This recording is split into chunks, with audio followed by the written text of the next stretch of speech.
I am conscious that when Errol Barrow stood and remarked that we shall be friends of all and satellites of none, little did he know that that statement would be embraced by every single Prime Minister and government that succeeded him.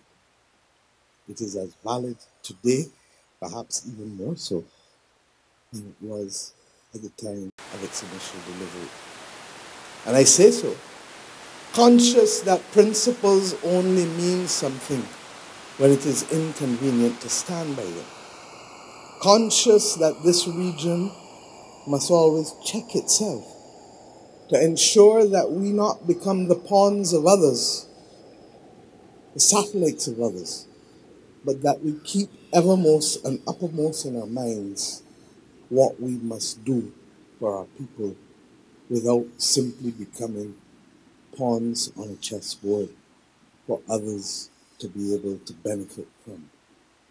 I am conscious that in the next week questions will be asked as to whether the Barbados Foreign Minister happened to be missing from a meeting in Kingston, in Jamaica, that will take place on Tuesday. And we don't look to pick fights. I don't look to pick fights. But I am conscious that if this country does not stand for something, then it will fall for anything. As chairman of CARICOM, it is impossible for me to agree that my foreign minister should attend a meeting with anyone to which members of CARICOM are not invited.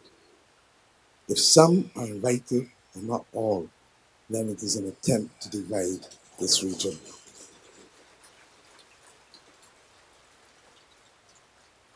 But that sense of commitment to principle and that sense of commitment to the thesis expressed by him that we have lived by, friends of all, satellites of none, is really what inspires us to this position today. And therefore, it didn't take a lot of thought as to what our decision should be, because this country does not pretend to be what it is not, and does not pretend to have that which it doesn't. But it does aspire to be sincere and to be correct and to be moral and to be principled. Barbados First, as expressed by both Grantley Adams and Errol Barrow, has come to mean for us that Barbados must stand for something. And I give thanks that that expression of leadership to that person who first gave us the right to vote, then that person who gave us the right to independence, has been followed for the most part by this country and its leaders. Similarly, the understanding that we shall not loiter on colonial premises or loiter on any premises where we are not wanted continues to be as relevant today as it was then.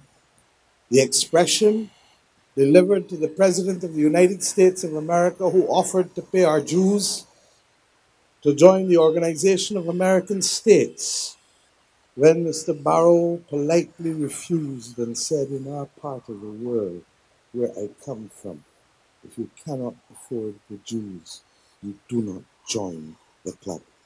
That is the Barbados First to which I speak.